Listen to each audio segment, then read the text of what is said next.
মির্জা আব্বাসকে গালি দিছে শোরে বাচ্চা বলিয়া, তাই খুব ঘোষাইছে আপনি রাজনীতি করতে আসবেন গালি খাবেন না, তাহলে মাস্টারি করেছিলেন ওটাই করেন। ও আমাকে ফিলিপাইনের প্রেসিডেন্ট বেশার ছেলে বলে গালি দিছিল, পৃথিবীর সবচেয়ে ক্ষমতাধর লোককে বেশার ছেলে বলে গালি দিছে, ও আমাকে সহ্য করতে দিছে। একটা জারজ মিল্টন আছে, জারজ মিল্টন, সরি আমি সরি কথা বলে দিলাম, আমার অবস্থা থেকে বলা ঠিক হয়নি বোধ হয়, তবুও আমি বলছি জারজ মিল্টন বকা দিয়েছে আমাকে, সেটাকে সমর্থন করেছে পিনাকি, অর্থাৎ জারজ মিল্টন যে ভাষা আমাকে বকা দিয়েছে পিনাকি সমর্থন করেছে। আমি বলতে চাই যে ওরা সবাই একই বংশের একই গোত্রের সন্তান, শুকুরের জাত। আমি সরি, আমি মির্জা আব্বাসের ভাগ্নে কালো যদি কয়েক হাজার কোটি টাকার মালিক হয়, মির্জা আব্বাসের এপিএস সোহেল যদি কয়েক হাজার কোটি টাকার মালিক হয়, তাহলে মির্জা আব্বাসের দিকে আপনারা একটু তাকান। তো আমি যখন এগুলো নিয়ে কথা বলতে গেলাম, আমি যখন মির্জা আব্বাসের বিভিন্ন ইস্যু নিয়ে আমি কথা বললাম, তখন বিএনপির আরেক মির্জা যে ক্রাইম সিন্ডিকেট, কথায় কথায় ইন্ডিয়ান হাই কমিশনে যায় বিএনপির মহাসচিব, সে এটাকে ডিফেন্ড করার জন্য এগিয়ে এলো, অর্থাৎ এক চোরকে আরেক চোর ডিফেন্ড করতে এলো, এক বেঈমান আরেক বেঈমানকে ডিফেন্ড করতে এলো। আপনি বলেন কোন এথিক্সে বলবেন যখন মির্জা আব্বাসকে বলা হয় শুয়োরের বাচ্চা? মিল্টন নাকি আছে একটা, কি নাম ওটার, জ্যাকব মিল্টন, সে গালিগালাজ করছে শুয়োরের বাচ্চা বলছে। এটা কোন এথিক্সে বলবেন? জার্নালিজমের মিডিয়ার কোন এথিক্সে আপনারা বলবেন এটাকে, যেটা গ্রহণযোগ্য? আরেকজন আছেন বিখ্যাত মানুষ, না বলতে চাই না, যিনি সোশ্যাল মিডিয়া করে বিখ্যাত হয়ে গেছেন, তার মুখের ভাষা শুনে তো আমার সন্দেহ হয় যে আমরা কোনো সভ্যতা। হাসিনা যদি হাজার হাজার মানুষকে খুন করে, তাকে খুনি বলা যাবে না। কোন রাজনীতিবিদের তকমা লাগিয়ে কোন লোক যদি 100 কোটি টাকার সম্পত্তি 2 টাকায় বিক্রি করে, তাকে ডাকাত বলা যাবে না। এই নোংরা রাজনীতির ভিতরে কোনো মানুষই জয়েন করতে চায় না বিধায় এখানে কারা জয়েন করেছে? কতগুলো টোকাই, কতগুলো চাতাবাস, কতগুলো খুনি, কতগুলো অযোগ্য লোকজন। যারা করবে দারোয়ানের চাকরি, তারা হয় প্রধানমন্ত্রী, তারা হয় দেশের প্রেসিডেন্ট। যারা করবে স্কুলের দপ্তরিগিরি, তারা হয় ঢাকা ইউনিভার্সিটির ভাইস চ্যান্সেলর। যারা করবে পিয়নের চাকরি, তারা হয় ঢাকা মহানগরীর মেয়র। যারা করবে প্রস্টিটিউশনের মাসের চাকরি, তারা হয় ঢাকা ব্যাংকের চেয়ারম্যান। অযোগ্য নেতৃত্ব যখন একটা দেশকে নেতৃত্ব দেয়, অসৎ নেতৃত্ব, নীতিহীন নেতৃত্ব যখন একটা দেশের নেতৃত্বে আসে এবং দেশের সর্বোচ্চ পজিশনে বসে দেশকে। আসসালামু আলাইকুম দর্শক, নতুন একটি খবরে আপনাদের সবাইকে স্বাগতম। আশা করছি আপনারা ভিডিওর শুরুটা দেখেই বুঝতে পেরেছেন আজকের নিউজটা ঠিক কতটা গুরুত্বপূর্ণ হতে চলেছে এবং ঠিক কোন দিকটাকে ইঙ্গিত করছে। তাই বলবো দর্শক, যারা ভিডিওটি দেখতে শুরু করেছেন তারা অবশ্যই নিউজটি না টেনে সম্পূর্ণ মনোযোগ সহকারে দেখবেন, তাহলে এই বিষয় সম্পর্কে আসল তথ্যগুলো জানতে বা বুঝতে পারবেন। তো প্রিয় দর্শক, আমি আর কথা বাড়াবো না। ভিডিওর শুরুতে আপনাদের যেই ভিডিওগুলোর অংশবিশেষ দেখিয়ে শুরু করেছিলাম, সেই ভিডিওগুলোর বিস্তারিত আলোচনা দেখব। তবে তার আগে অনুরোধ, যারা এখনো চ্যানেলটি সাবস্ক্রাইব করেননি সকলে চ্যানেলটি সাবস্ক্রাইব করে পাশে থাকা বেল আইকন বাজিয়ে দিন, আর যারা ইতিমধ্যে সাবস্ক্রাইব করে রেখেছেন তাদেরকে অসংখ্য ধন্যবাদ। প্রিয় দর্শক, চলুন একটি লাইক দিয়ে আমরা ধারাবাহিকভাবে সবগুলো ভিডিওর বিস্তারিত আলোচনা দেখে আসি। আগারে পৌঁছে দেয়, ঠিক সেই মুহূর্তে টোকাই শ্রেণীর জন্ম হয় রাজনীতিতে। টোকাই শ্রেণীর জন্ম হয় একটা ব্যাংকের চেয়ারম্যান হতে। টোকাই শ্রেণীর জন্ম হয় ঢাকা মহানগরীর মেয়র হতে। এই টোকাই শ্রেণী আজকে 17 বছর বাংলাদেশ রুল করেছে। একটা দলের হয়ে রুল করেছে, বিহাইন্ড দ্য সিন রুল করেছে। আমরা সবাই জন্য নির্বিকার, আমরা যা সবাই নির্বিকার, এদেরকে নিয়ে আমরা কেউ কথা বলবো না। এদের দাঁত এত বড়, তারা যে কাউকে কামড় দিয়ে বসবে। এবং আমাদের একটা ভদ্রতার মুখোশ আছে, ও একটু ভদ্রভাবে কথা বলেন, আপনার কথার ভিতরে ব্যবহারে বংশের পরিচয়, সো কাউকে কিছু বলা যাবে না। হাসিনা যদি হাজার হাজার মানুষকে খুন করে, তাকে খুনি বলা যাবে না। কোন রাজনীতিবিদের তকমা লাগিয়ে কোন লোক যদি 100 কোটি টাকার সম্পত্তি 2 টাকায় বিক্রি করে, তাকে ডাকাত বলা যাবে না। আপনারা বাংলাদেশ রেলওয়ে যত টেন্ডারবাজি হয়, সেখানে মির্জা আব্বাসের নিজের ভাগ্নে নাম কালু, সে ওখানকার গডফাদার। মিনিমি মির্জা আব্বাসের তত্ত্বাবধানে তার আপন ভাগ্নে ওখানে টেন্ডারবাজি করে। এবং বিআইডব্লিউটিএ, এডুকেশন এবং রোডস, এসব জায়গার চাঁদাবাজি, টেন্ডারবাজি হয় মির্জা আব্বাসের এপিএস। মির্জা আব্বাসের এপিএস তা পিএস, ওর আবার এপিএস এবং পিএস আছে। তার নাম সোহেল। তার এপিএস সোহেলের মাধ্যমে হাজার হাজার কোটি টাকার লেনদেন হয়। আপনাদের একটা কথা মনে আছে, হাসিনা শেখ বলেছিল তার কোন পিয়ন 400 কোটি টাকার মালিক না ড্রাইভার, খেয়াল আছে দর্শকবৃন্দ? আপনারা কি জানেন মির্জা আব্বাসের যে পিএস না এপিএস সোহেল কয়শো কোটি টাকার মালিক? আপনারা কি জানেন দর্শকবৃন্দ? আপনারা কি জানেন যে তার ভাগ্নে কালু কত হাজার কোটি টাকার মালিক? আপনারা কি জানেন? আপনারা কি জানেন তাদের দৈনন্দিন জীবনযাত্রায় প্রতিদিনের তাদের খরচ কত? তো মির্জা আব্বাসের ভাগ্নে কালু যদি কয়েক হাজার কোটি টাকার মালিক হয়, মির্জা আব্বাসের এপিএস সোহেল যদি কয়েক হাজার কোটি টাকার মালিক হয়, তাহলে মির্জা আব্বাসের দিকে আপনারা একটু তাকান। তো আমি যখন এগুলো নিয়ে কথা বলতে গেলাম, আমি যখন মির্জা আব্বাসের বিভিন্ন ইস্যু নিয়ে আমি কথা বললাম, তখন বিএনপির আরেক মির্জা যে ক্রাইম সিন্ডিকেট, কথায় কথায় ইন্ডিয়ান হাই কমিশনে যায় বিএনপির মহাসচিব, সে এটাকে ডিফেন্ড করার জন্য এগিয়ে এলো। অর্থাৎ এক চোরকে আরেক চোর ডিফেন্ড করতে এলো, এক বেঈমান আরেক বেঈমানকে ডিফেন্ড করতে এলো।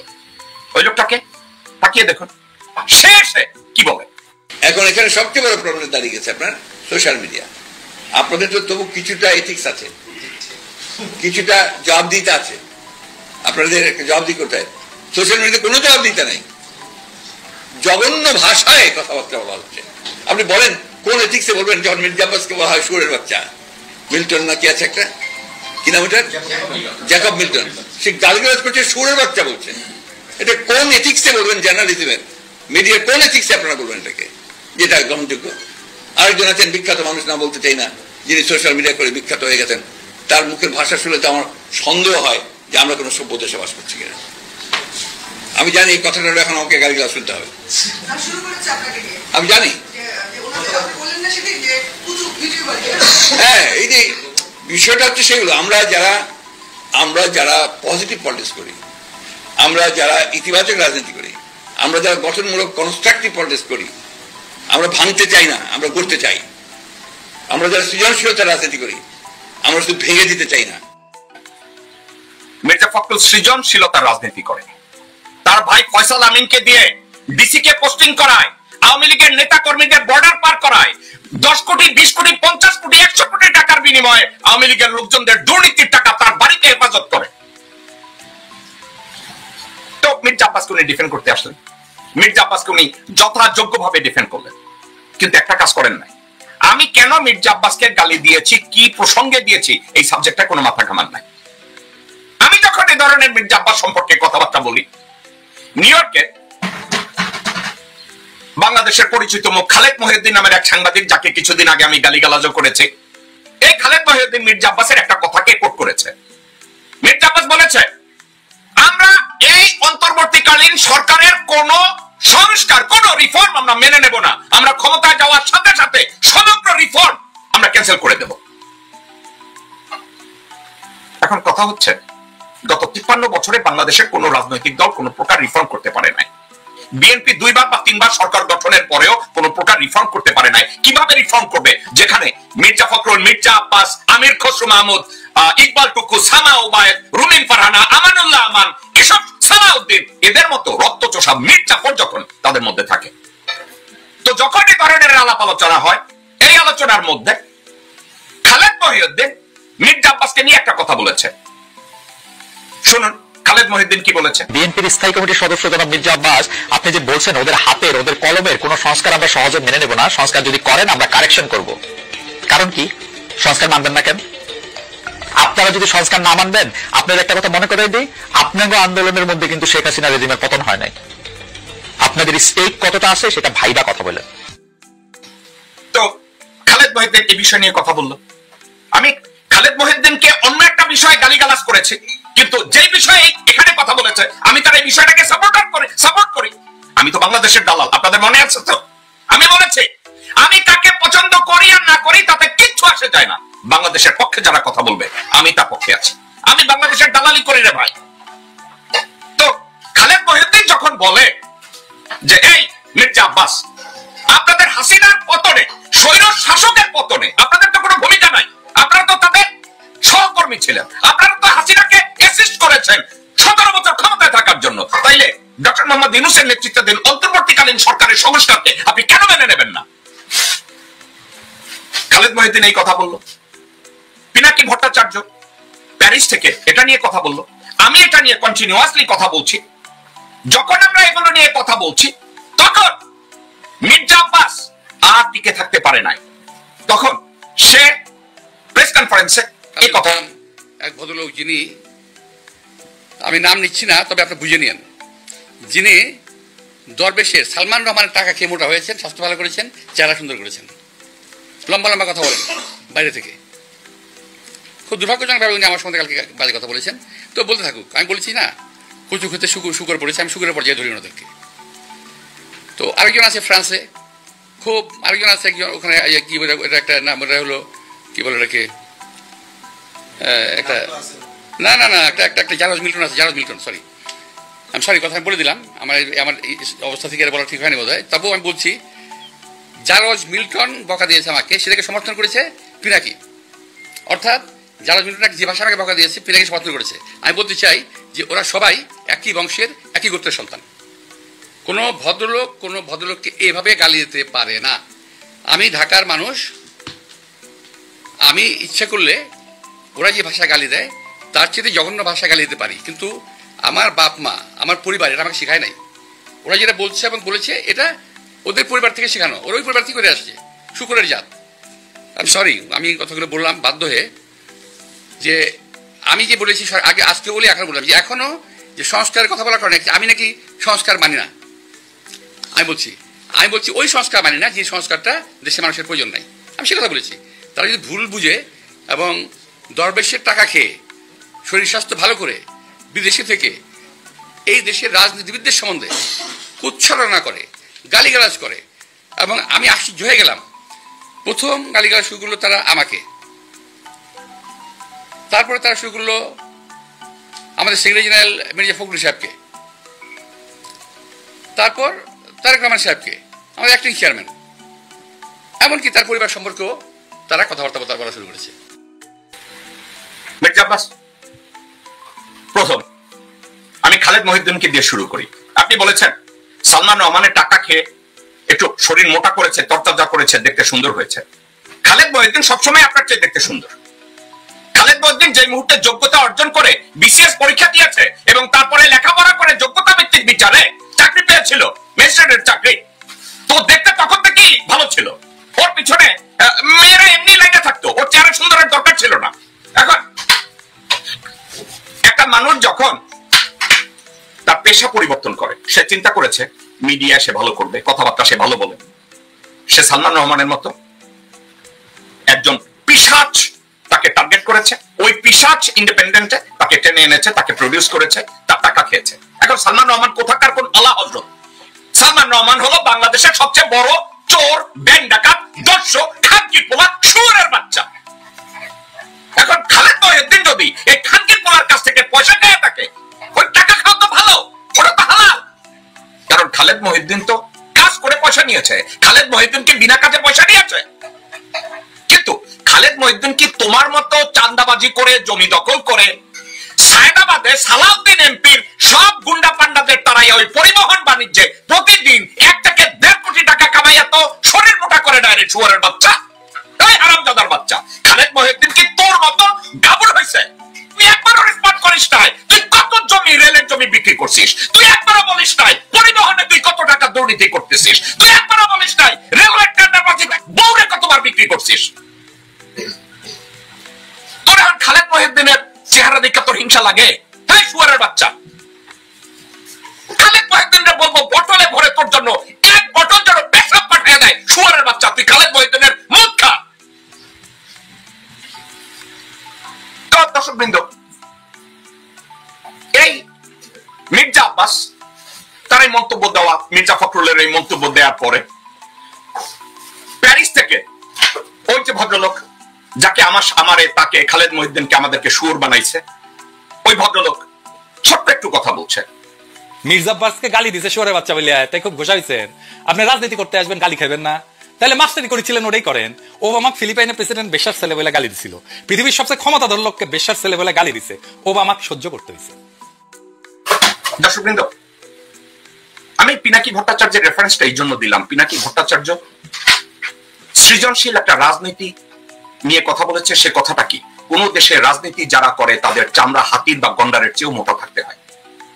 এখন আরেকটা কথা, পিনাকি ভট্টাচার্যের কথাকে সম্মান করে পাশাপাশি আমি এই কথাটাও ইন্টারজেক্ট করে আমি বলতে চাই, মির্জা ফখরুলের মতো লোকজনরা সত্যিকার অর্থে যদি নীতিবান হয়, সত্যিকার অর্থে যদি সচ্চরিত্রবান হয়, সত্যিকার অর্থে যদি দেশপ্রেমিক হয়, পিনাকি ভট্টাচার্য, খালেদ মহিউদ্দিন অথবা জেকব মিল্টনরা তাদেরকে তো বেশ্যার ছেলে বলবে না, তাদেরকে খানকির ছেলে বলবে না, তাদেরকে বেশ্যা বলবে না।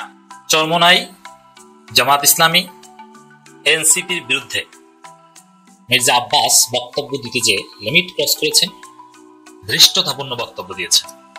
আমরা মির্জা আব্বাসের বক্তব্যের কঠিন প্রতিবাদ করব।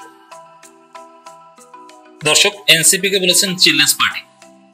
চিলড্রেন্স পার্টিটা আওয়ামী লীগ বলে, কারণ এই এনসিপির ছেলেরা হাসিনা পতন ঘটিয়েছে, মুজিবের সব মূর্তি টুর্তি ভেঙে চুরমার করে দিয়েছে, বাংলাদেশ থেকে মুজিববাদ জয় বাংলা করে দিয়েছে। যতটুকু আছে ততটুকু ওই এনসিপির কারণে থাকবে না, কারণ ৭২ সংবিধান বাতিল হবে, জুলাই সনদ হবে, এর মধ্য দিয়ে মুজিববাদ একদম কবরচিত হবে। এ কারণে এনসিপি কে আওয়ামী লীগের লোকজন বলে চিলড্রেন্স পার্টি, কিশোর গ্যাং। এই চিলড্রেন্স পার্টি বলা, কিশোর গ্যাং বলা প্রায় সেম ভাষা, উদ্দেশ্য একই ধরনের তকমা। তো মির্জা আব্বাস এনসিপি কে বলেছেন চিলড্রেন্স পার্টি।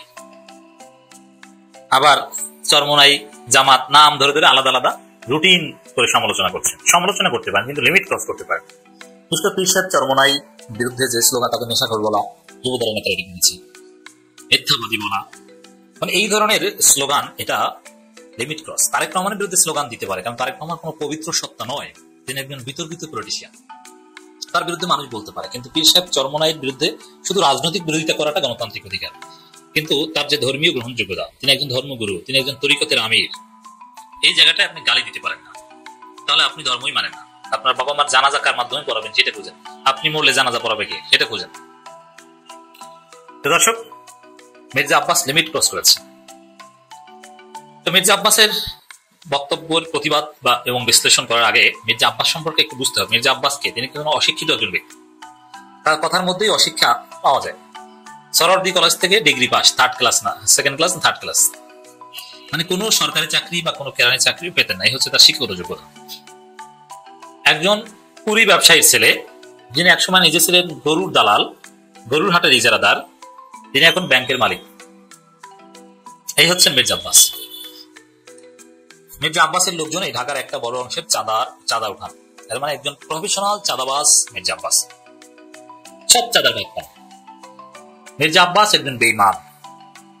হাসিনার সাথে আপোষ করে খালেদা জিয়ার সেই road for March for democracy ব্যর্থ করে দিয়েছেন মির্জা আব্বাস। রাজপথে নাম তুলেননি কাউকে, বারবার আন্দোলন বিক্রি করে দিয়েছেন তার ব্যাংক বাঁচানোর জন্য, ব্যবসা বাঁচানোর জন্য আপোষ করে এই মির্জা আব্বাস। মির্জা আব্বাস একজন দালাল, মির্জা আব্বাস একজন মুনাফিক, একজন বেঈমান, একজন দুর্নীতিবাজ, একজন চাঁদাবাজ, একজন অশিক্ষিত ব্যক্তি। এই মির্জা আব্বাস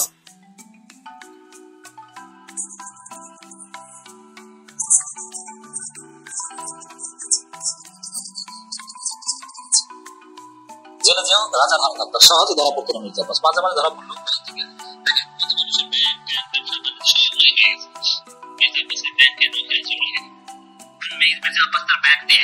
হাসিনার আমলে বিপদে পড়েন, এখন বিপদে পড়ছেন। এই জন্য ওয়াকারের কাছে গিয়েছিলেন যে আব্বা আমার ব্যাংকটা যেন সরকার প্রশাসক না বসায়, ওই ঋণ খেলাপি নিয়ে ঝামেলায় পড়ছি, এখন ইউনুস সরকার আবার প্রশাসক বসিয়ে দেয় কিনা আপনি একটু দেখেন আব্বা। ওয়াকারের কাছে গেছে মির্জা আব্বাস, আমি তথ্য দিচ্ছি, এটা আপনি পত্রিকায় পাবেন না। মানে হাসিনার আমলে বিপদে পড়েননি, এখন ব্যাংক নিয়ে ঋণ খেলাপি ইস্যু নিয়ে বিপদে পড়েছেন, বাংলাদেশ ব্যাংক চার্জ করছে। এই হচ্ছে মির্জা আব্বাস। আর এলেন কতদূর, জ্ঞানের দূর কতদূর, কতটা পাশ্চাত্যপদ ব্যক্তি। ওয়াইফাই যখন ছিল না আমরা ভালো ছিলাম, ওয়াইফাই ছেড়ে আমরা চলেছি না, এই হচ্ছে মির্জা আব্বাস। বুঝেন আর জ্ঞানের দূর কতদূর। মির্জা আব্বাস বলছে স্টার্লিং কিনেছে ইউনুস, ওটা আরাকান আর্মিদের সুবিধা দেওয়ার জন্য এনেছে। আপনি চিন্তা করেন এদের মেধার দূর কি। এরা হয়েছিল মন্ত্রী, এদেরকেই বলা হয়েছিল, কোন কোন কোম্পানি রাষ্ট্র বলেছিল যে ফ্রি তোমাদেরকে সাবমেরিন কেবল বসিয়ে দিই, ওটার মাধ্যমে তোমরা ইন্টারনেট আনতে পারবা। ওরা বিভিন্ন না না না না সাবমেরিন কেবল মানে যুদ্ধ টুদ্ধের মধ্যে নাই, অথচ সাবমেরিন কেবল যে কোনো যুদ্ধ না, এটা একটা তার, অপটিক্যাল ফাইবার, এটা পানির নিচ থেকে জাস্ট লাইন নেওয়া হয়। সাবমেরিন মানে সমুদ্রের নিচ থেকে লাইন নেওয়া হয় বলে এটাকে সাবমেরিন বলা হয়, কেবল তার, ওটা কোনো যুদ্ধ নিউক্লিয়ার সাবমেরিন বা এগুলো কিছু না। যুদ্ধ জাহাজ টাহাজ না, এগুলো বোঝার মতো জ্ঞান এদের হয়নি। এই হচ্ছে মির্জা আব্বাস। সরওয়ার্দী কলেজ থেকে ডিগ্রি পাস, সেকেন্ড ক্লাসে বা থার্ড ক্লাসে ডিগ্রি পাস করলে তো এই অবস্থাই হবে। এসএসসি এইচএসসি রেজাল্ট কি, কতবার পরীক্ষা দিয়েছেন, পিনাকিদের গবেষণার একটা বিষয়বস্তু হতে পারে। দর্শক, এই মির্জা আব্বাস অবশ্য তারেক রহমান ধমক টমক জীবনে অনেক খেয়েছেন, সেটাও আমরা জানি। মির্জা আব্বাসের মির্জা ফখরুলের সাথেও দ্বন্দ্ব আছে। তিনি বলছেন চিলড্রেন্স পার্টির কথা শুনে বিভ্রান্ত হওয়ার কারণ নেই। আরে যাদেরকে চিলড্রেন্স পার্টি বলছেন, এদের কথা শুনে বাংলাদেশের মানুষ রাজপথে নেমে এসেছিল, হাসিনার পতন ঘটিয়েছে। আপনার কথায় তো কেউ নামেনি, আপনি তো কিচ্ছু করতে পারেননি হাসিনা। যাদের কাছে চিলড্রেন্স বলছে, এই চিলড্রেনরাই বাংলাদেশ দ্বিতীয়বার স্বাধীন করে দিয়েছে, আর দ্বিতীয় স্বাধীনতা বললেই আপনার প্যান ভিজে যায়। দর্শক, এই চিলড্রেনরাই আমাদের ভবিষ্যৎ। আমার কথা স্পষ্ট, মির্জা আব্বাস, মির্জা ফখরুল, সালাউদ্দিনদের চাইতে শারজিজ আলম, হাসনাত আব্দুল্লাহ অনেক বড় নেতা। তারেক রহমানের চাইতে নাহিদ ইসলাম অনেক বড় নেতা, তার পাশে তার কার্যকারিতা বেশি। ওইসব ভাতটা বাদ দেন, ওগুলো বাংলাদেশে চলে না। বিএনপিতে বড় নেতা শুধু একজনই আছেন, তিনি খালেদা জিয়া। খালেদা জিয়াকে কেউ সারাতে পারেনি, তারেক রহমানকে নাহিদ ছাড়িয়ে গেছেন। হাসনাত, শারজিসরা এই মির্জা আব্বাসদেরকে অনেক আগে থেকে ছাড়িয়ে গেছেন। বিএনপিতে কোনো যোগ্য নেতা নাই। এনসিপির যে নারী নেত্রীরা, তাদের যে যোগ্যতা, তাদের যে প্রোফাইল, তাদের যে কথা বলার স্টাইল, তাদের যে শিক্ষাগত যোগ্যতা, তাদের মধ্যে যে ক্রিয়েটিভিটি। বিএনপি নারী নেত্রী কারা? এরা মাদক ব্যবসা করে, ওই আওয়ামী লীগের মতো, পাপিয়াদের মতো। আর কি ওই কে একটা আছে রুমিন ফারানার মতো দালাল আওয়ামী পরিবার। আর এনসিপি নারী নেত্রীদের প্রোফাইল দেখেন, হ্যাঁ আমাদের সমালোচনা থাকতে পারে, কিন্তু তাদের যোগ্যতা দেখেন। বিএনপি তার ধারে কাছে যেতে পেরেছে? ডাক্তার তাসনুবা, নীলা ইসরাফিল বিতর্কিত, কিন্তু তার যোগ্যতা সম্পর্কে আপনি জানেন? ডাক্তার তাসনিম জারার যে কোয়ালিটি, ডাক্তার মাহমুদা মিতু, নারী নেত্রী হিসেবে তাদের যে ক্রেডিবিলিটি, তাদের যে অবস্থান, তাদের যে সাহস, বর্তমানে প্রজন্মের কাছে, দেশের কাছে তাদের যে গ্রহণযোগ্যতা, তার ধারে কাছে বিএনপি একজনকে দেখান তো। আমি যে কয়জনের নাম বললাম, অনেক আছে, জাস্ট কয়েকজনের নাম বললাম। সামান্তা শারমিনদের কথা বাদই দিলাম, যারা একটু বড় সেলিব্রিটি। এই ডাক্তার তাসনিম যারা সমতুল্য একজন বিএনপিকে খুঁজে বের করেন পারবেন না। দর্শক, এই মির্জা আব্বাস বলছেন যে চিলড্রেন্স পার্টির কথা চলবে না, এরা নাকি জিয়াউর রহমান। এখন জিয়াউর রহমানের বিরুদ্ধে কারা বলে, এটা তো বিএনপি নিশ্চিত না। জাতীয় বলে শিবির, গুপ্ত শিবির বলে, আর বিএনপি বলে যে এটা এনসিপি বলে। এরপরে জামাতের বিরুদ্ধে বলছেন, হেফাজতের বিরুদ্ধে বলছেন। 2013 সালে ৭৫ হেফাজত ইসলামী সমাবেশের উপর হামলা করা হয়েছিল, ওই চরমোনাই পীর সাহেব কোথায় ছিলেন? উনি কি মুসলমানদের পক্ষে দাঁড়িয়েছেন? দাঁড়াননি। কে দাঁড়িয়েছেন? বিএনপি দাঁড়িয়েছে। বিএনপি বেইমানি করেছে বলে হেফাজতের সমাবেশে হামলা করতে পেরেছিল হাসিনা, বিএনপি দাঁড়ায়নি। চরমোনাইয়ের লোকজন সবাই ছিল, পীর সাহেব চরমোনাই, শাহেকের চরমোনাই, স্টেজে বসতে পারেননি, কিন্তু মার সামনে দর্শকের সারিতে বসেছিলেন। জবাব পেয়েছেন মির্জা আব্বাস। জামাত ইসলামের সমালোচনা, এটা তো কমন কৌশল। দেখেন মির্জা আব্বাসরা যে ফালতু, তারা যে আসলে একদম অপদার্থ, সরওয়ার্দী কলেজে ডিগ্রি পাস, তার একটা প্রমাণ দেখে। জামাত ইসলামের যে এই এয়ানাত নেয়া, বা জামাত যেভাবে সংগঠন চালায়, যেভাবে দান নেয়, যেভাবে তাদের আর্থিক ব্যবস্থাপনা, পৃথিবীর কোন অপশক্তি আজাজিলকে যদি আবার রাষ্ট্র ক্ষমতায় বসিয়ে দেয়, আজাজিলকে, ইবলিসকে আর ফেরাউনকে, তারা জামাতের অনেক কিছু ক্ষতি করতে পারবে, কিন্তু জামাতের আর্থিক ব্যবস্থাপনা নিয়ে কোনো প্রশ্ন তুলতে পারবে না। বিশেষ করে হ্যাঁ, জামাতের লোকজন এয়ানতের টাকা কম বেশি মেরে খায়, দ্যাটস ডিফারেন্ট। কিন্তু জামাতের আর্থিক ব্যবস্থাপনাটা কি? তারা তাদের কর্মী, শুভাকাঙ্ক্ষী, রোপণদের কাছ থেকে এয়ানত নেয়, তারা আল্লাহ সন্তুষ্টির জন্য টাকা দেয়, সেটা লিখে রাখে, এবং সক্রিয় যারা, তারা তাদের আয়ের 5% জামাতকে দিয়ে দেয়। এখন এই যে টাকার সিস্টেম, শুভাকাঙ্ক্ষীরা মাস শেষে এয়ানত দিয়ে দেয় এবং মানি রিসিপ্ট দেয়, এটাকে হাদিয়া বলে চাঁদাবাজি বলার চেষ্টা, চাঁদাবাজি হিসেবে প্রতিষ্ঠিত করার চেষ্টা করছেন এই মির্জা আব্বাস। তাহলে আপনি চিন্তা করেন এরা যে কতটা অপদার্থ। জামাতের যে ইয়ানত সিস্টেম, এটাকে চাঁদাবাজ হিসেবে প্রমাণ ইবলিস আর ফেরাউন মিলেও করতে পারবে না, তার মির্জা আব্বাস তো একদম ফালতু। এই অযথা চেষ্টা করছে না, মানুষ এটাকে রেসপেক্ট করছে, কত সুন্দর সিস্টেম, তোমরা করো চাঁদাবাজি, আর এরা ইয়ানত নেয়, খুশি হয়ে দেয়, আর এটাকে হাদিয়া চাঁদাবাজি হিসেবে এরা কেউ প্রচার হচ্ছে। আচ্ছা, এটা কেউ মানুষ এটা বিশ্বাস করে, বা এটাকে কেউ নেগেটিভলি নেয়? তাহলে এমন ফালতু উদ্যোগ কেন নেন যেগুলো কোনো গুরুত্ব নেই? এই কাজ করছে। তা মির্জা আব্বাসদের ব্রেইন কি বুঝতে পারছেন? জামাতের এই সুন্দর ব্যবস্থাপনা, যেটাকে ইবলিস আর ফিরাউন মিলেও বিতর্কিত করতে পারবে না, ওইটাকে বিতর্কিত করার চেষ্টা করছেন সরওয়ার্দী কলেজ থেকে ডিগ্রি পাস করা এই চান্দাব্বাস। এই বাংলাদেশে বিএনপিকে ধ্বংস করার জন্য যে তিনটি শক্তি প্রধানভাবে উঠে পড়ে লেগেছে, সেই তিনটি শক্তি কি বলতে পারবেন? বিএনপি ধ্বংসের মূল তিনটি শক্তি। 1 নম্বর শক্তি হলো শেখ হাসিনা ভারত, 2 নম্বর শক্তি হলো প্রথম আলো মতিউর রহমান, 3 নম্বর শক্তি হলো বিএনপির ভিতরে থাকা ভারতপন্থী মুনাফিকি অংশ, যেমন ফখরুল, রবিন ফারহানা, আমির খসরু মাহমুদ চৌধুরী এরা। দেখুন তো একবার, মাত্র 30 সেকেন্ড হলো ভিডিওটি, এই 30 সেকেন্ড আপনি একবার ভাবুন, প্রয়োজনে ভিডিওটি বন্ধ করে দেন, দেখবেন আমার কথাগুলো সত্য কিনা। যদি সত্য মনে করেন তাহলে ভিডিওটি এবার দেখতে শুরু করতে পারেন। আমি কি বললাম? 3টি শক্তি বলেছি। নাম্বার 1 আওয়ামী লীগ এবং ভারত বিএনপির ধ্বংসের একটা প্রধানতম শক্তি। দ্বিতীয় প্রধানতম শক্তি প্রথম আলো মতিউর রহমান। তৃতীয় প্রধান শক্তি বিএনপির ভিতরে থাকা ঘাপটি মারা মুনাফিকেরা, ভারতপন্থী মুনাফিকেরা, ভারত ও আওয়ামীপন্থী মুনাফিকেরা। দেখেন মিলে আমি 3টির সবিস্তারে একটু ছোট বর্ণনা দিই আপনাদেরকে। প্রথম আলো যেই পরিমাণ বিএনপির বিরুদ্ধে 1140টি নিউজ করেছে প্রথম আলো, বিএনপি, খালেদা জিয়া, তারেক রহমান, একদম মিথ্যা সংবাদ। প্রথম আলো তারেক রহমানের বিরুদ্ধে এবং খালেদা জিয়ার বিরুদ্ধে যত মিথ্যা সংবাদ করেছে তার একটিও কিন্তু আদালতেও প্রমাণ হয়নি, সামাজিকভাবেও প্রমাণ হয়নি। সামাজিকভাবে প্রমাণ বলতে আমি কি বুঝাচ্ছি? যেমন আপনার শেখ হাসিনা জুলাইয়ের আন্দোলনের সময় পুলিশকে হত্যার নির্দেশ দিয়েছে না, পুলিশ গুলি করে ছাত্রদেরকে মেরেছে না, কিন্তু দেখেন এটা কিন্তু আদালতে বা আইনগতভাবে প্রমাণিত নয়। এই জিনিসটি কিন্তু সামাজিকভাবে প্রমাণিত, আমরা দেখেছি চোখের সামনে, আমরা খেয়েছি, আমরা গুলি খেয়েছি, আমার নাভির বাম পাশে দাগ রয়েছে। এটা সামাজিকভাবে প্রমাণিত, সে অপরাধী, খুনি, কিন্তু আইনগতভাবে প্রমাণিত হতে সময় লাগবে। ঠিক একইভাবে এই কারণেই আমি সেটা বলছি যে এটা মির্জা ফখরুল আইনগতভাবে প্রমাণিত ভারতীয় লোক, আর তারেক রহমান এবং খালেদা জিয়াকে আইনগতভাবে প্রমাণ করতে পারেনি তারা অপরাধী, সামাজিকভাবে তো করেইনি, মানুষ বিশ্বাসই করেনি।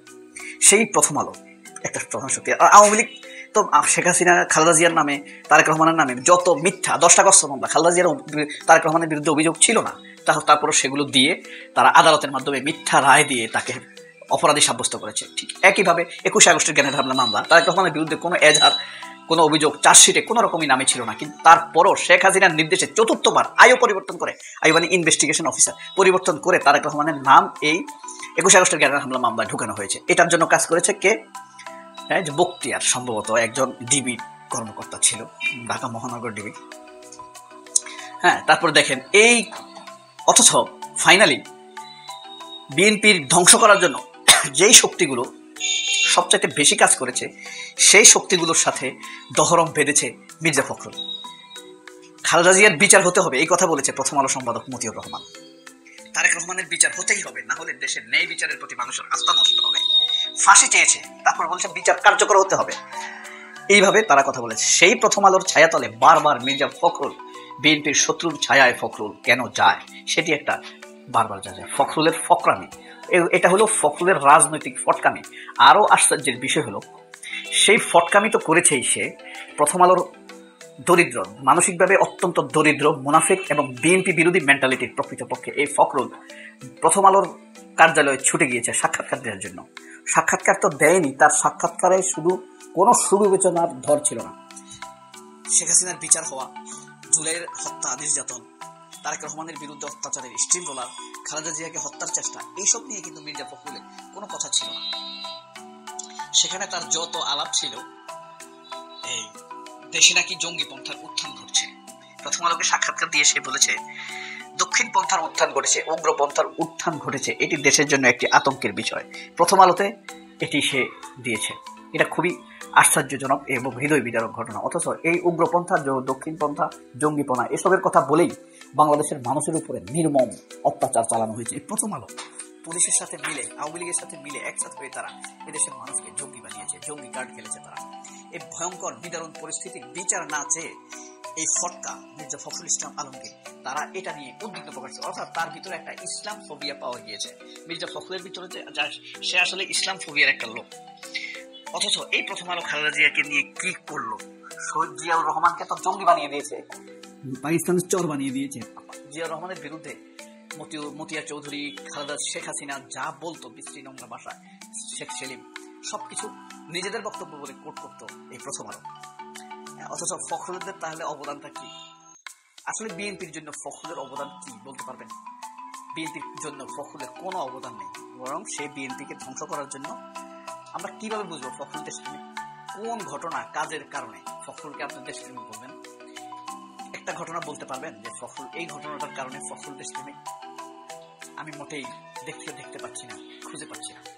ফখরুলকে দেশপ্রেমিক বলা যায় এমন একটা পয়েন্ট যদি আপনার থাকে তাহলে কমেন্ট বক্সে লিখতে পারেন, যাতে বোঝা যায়। এই ফখরুলের আরেকটি বক্তব্য দিয়েছে যে আগে ঘুষ দেওয়া হতো যেখানে 1 লাখ টাকা, এখন 2 লাখ টাকা, চাঁদাবাজ। অথচ তাহলে ফখরুল বলুক এখন চাঁদাবাজিটা নিচ্ছে কে? তার দলের লোকেরাই তো নিচ্ছে।